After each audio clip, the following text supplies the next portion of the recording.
Hi everyone, my name is Brandy Collinborn. I am the owner and artist behind Brushed by Brandy, and I am a member of the Redesign with Prima home decor team. And I'm here today because I want to talk to you guys a little bit about casting molds using the Redesign silicone molds and amazing resin, two-part casting resin. So we are going to cast some molds today.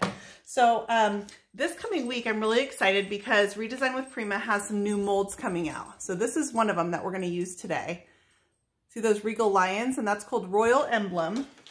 And then I'm also going to use one called Forest Treasures, and that's a sunflower mold. And what I really like about these new molds is they actually pair up with some of the new Redesign with Prima decor transfers. So in this case, this one can be used with the sunflower fields transfer and then a sunflower mold. You've got a peacock transfer, and there is a peacock mold. We've got the Sea Maven, who's she's a mermaid, and she would go with any of the water transfers or even any of the mermaids. She's very luxurious.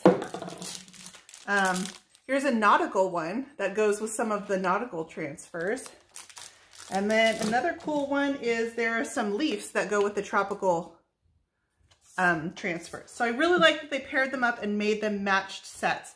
So for my piece that I'm going to be working on, I'm going to be doing a piece in the sunflower fields transfer. And what my inspiration is I want it to look like an old seed packet. The piece that I'm working on, I want to look like an old seed packet. And I'm going to do that with a combination of the transfers and the molds, and then aging them really nice and giving my piece kind of a burlap texture so it looks like an old seed bag. So I'm going to point my camera down so you guys can see where I'm working, and we will go ahead and cast some molds today.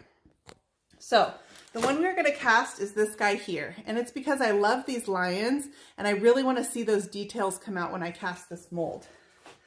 So this is my resin here. When I order resin, I order it by the gallon, and that's because I do so many pieces that I go through a lot of casting resin. Now when you go to the craft store, this is available on the shelf at Michael's, Joann's. It's called Amazing Casting Resin. I also have this in my Amazon shop. And what you want to look for on the box is it says it turns white and cures in 10 minutes. There is another one, the box looks very similar by the same brand, that's a clear resin, and that one cures in 8 to 10 hours. A good key is if it's clear, it usually is the longer cure time, and the white is usually the shorter cure time. So you want to look for turns white and cure in 10 minutes, and that is your casting resin. It comes in the container with little measuring cups. They're like these that you would use to measure out like a children's medicine. And the resin I'm using today is exactly the same as you get in that box, just in a larger quantity. So it is a 1-to-1 ratio, and I'm going to mix them here in this cup. So I'm going to go ahead and take my medicine cup, and I'm going to pour 1 container of this. Now the amount doesn't matter, because as long as I get the same amount of part A as part B, they will cure.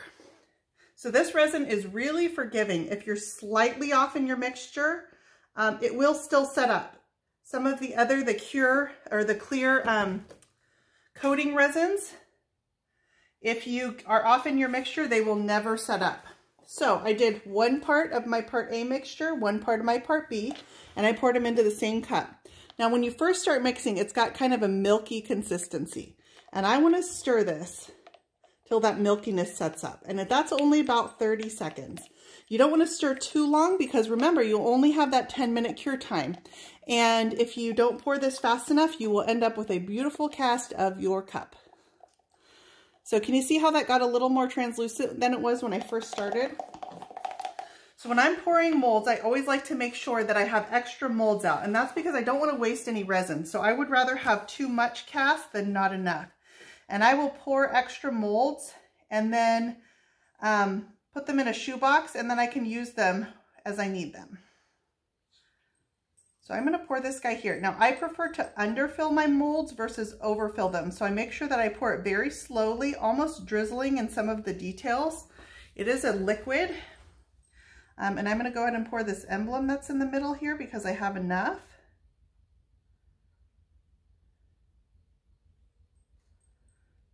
And then I have a tiny bit more, so I'm going to open up one of these other guys and we'll just pour, because like I said, I hate to waste resin.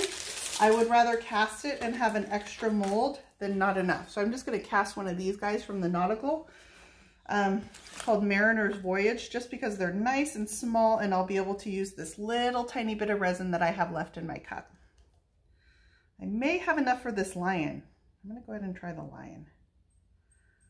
I'd love to have a pair of these guys. I'm gonna have enough, guys.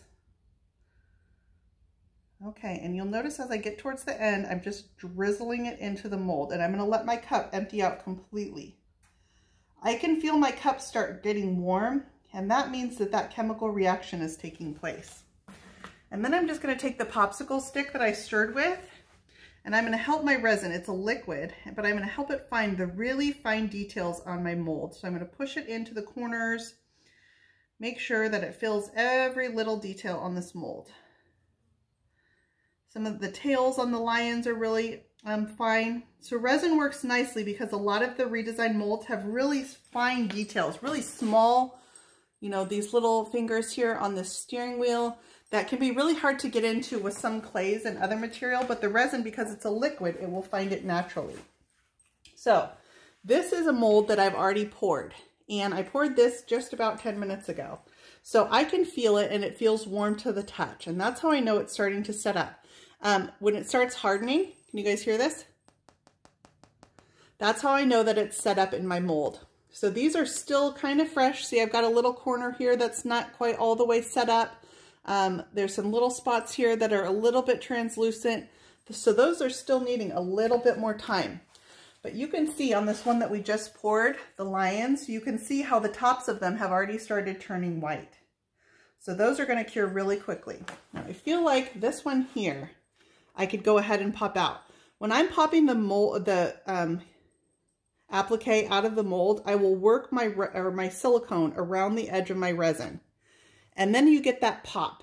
And that's the most gratifying feeling, because then I can work this resin right out of the mold. So this is the center of the sunflower. And you can see all the detail that's in that. And once I put a little bit of paint on that and a little bit of gilding wax, those details are really going to come alive. So I'm going to use this as a center, and I'll add some of these petals around the edge. And that's going to be a really nice size sunflower mold.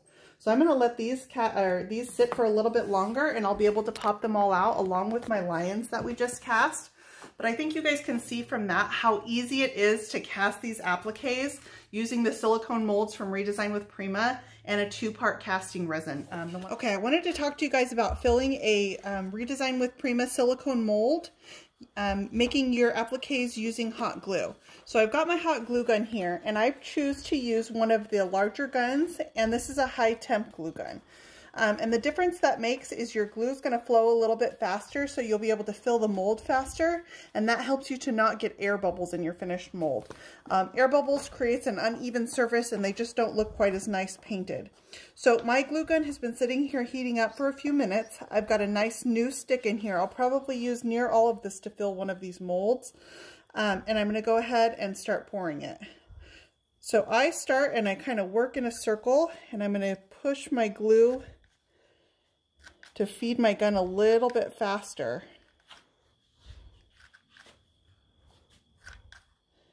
There we go. I just felt it kind of grab onto this stick, and now it's flowing a little bit better. And I will just work my way in a circle, moving fairly quickly to fill this mold.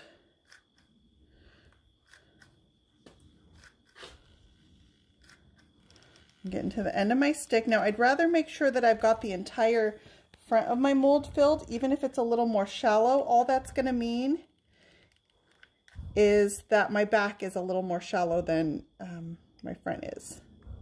Okay, so that one's fairly full. Let me get some of these edges over here that I didn't get quite as much glue into. Now you can see how fast it was flowing when I first started. It's flowing a little slower now because I'm into this new stick of hot glue. I've got some bubbles in here. I'm going to try to work them out with the hot tip of my glue gun. And then come over here and fill any edges while my glue is still hot. It's still fairly clear, so I can tell it hasn't started setting up yet, so I can keep working with this mold. Now, once your glue starts turning to this milky color, that's how you know that it's starting to set up. You can also feel from underneath your mold that it's hot. And once it starts to cool down, that's when I know I can pop this out of my mold. Now, I haven't dusted these with anything at all, and I can just work the silicone and it will pop that mold right out. Ooh. I can pull off all these little strings of hot glue that are stuck on here. You can also use a little pair of scissors to get those off.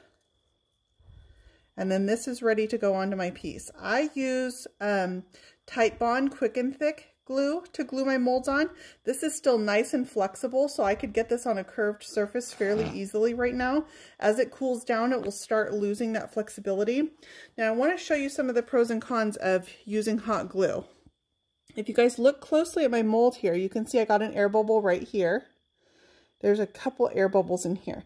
So it's an imperfect way to make a mold, but it is fairly quick to do it. So this would still be beautiful on a piece and painted. You would barely notice that flaw right there. So that is one of the options of how to use your Redesign with Prima molds to make beautiful appliques using hot glue. This one I'm going to keep letting set up, and then I will pop that one out and I'll have 2 molds pre-made. Okay, we're talking about how to use your Redesign with Prima silicone molds and use different materials to make appliques for your furniture project. So the one we're going to be working with right now is the Redesign with Prima modeling material. And this is similar to a clay product. It has the consistency of like a Play-Doh. Comes in a 2-pound bucket like this, although they just did introduce a smaller quantity package as well. And when you get it, inside your package is going to be 9 of these little cylinders here, and these go quite a long way, so you get quite a bit of appliques out of this bucket here. It's wrapped in plastic. If your modeling material does start to dry out, you can use a damp paper towel and just place it inside the package with your modeling material and close that in, and that will help keep it nice and moist inside the package. So I'm going to start with a block of my modeling material, and I like to start with more than I actually think that I'm going to need. With this, I don't need to dust my mold with anything because this pops out fairly cleanly with nothing added to it. So I think I have quite a bit of excess here, so I'm going to take a little chunk off, and then I can start working this into my mold. And I use the palm of my hand, and you can see how soft it is. I haven't had to add any water or anything, and this works right into my mold. I'm going to use the palm of my hand to work it out to the sides. The reason that I like to start with more than I think I'm going to need is because if you keep adding small bits to this, you're introducing vulnerabilities to your mold. Those are all going to be places where it will crack as it starts to dry. So by starting with a solid block and then just taking off the excess, I don't have the likelihood that my modeling material is going to crack. Now you want to make sure all your edges around your mold are nice and clean. So once I've got this all filled, I will take my thumb, and just by rubbing the modeling material against the silicone, I start pulling all the excess off of my mold. And then I can add it right back into my block and use that again later. So now I feel like I've got nice clean edges on here. And you can see already, I barely have to work that silicone, and right away it starts to pop out. Now, the modeling material gives you nice, clean appliques. I've got very crisp details on that. For some of the finer molds, for example, this one that's got this thin stem, this may be a little bit harder where you want to lean towards resin. I've got a few of our options here. This is hot glue, resin, and then our modeling material, and my paper clay is still drying. So the modeling material will experience some shrinkage and some cracking.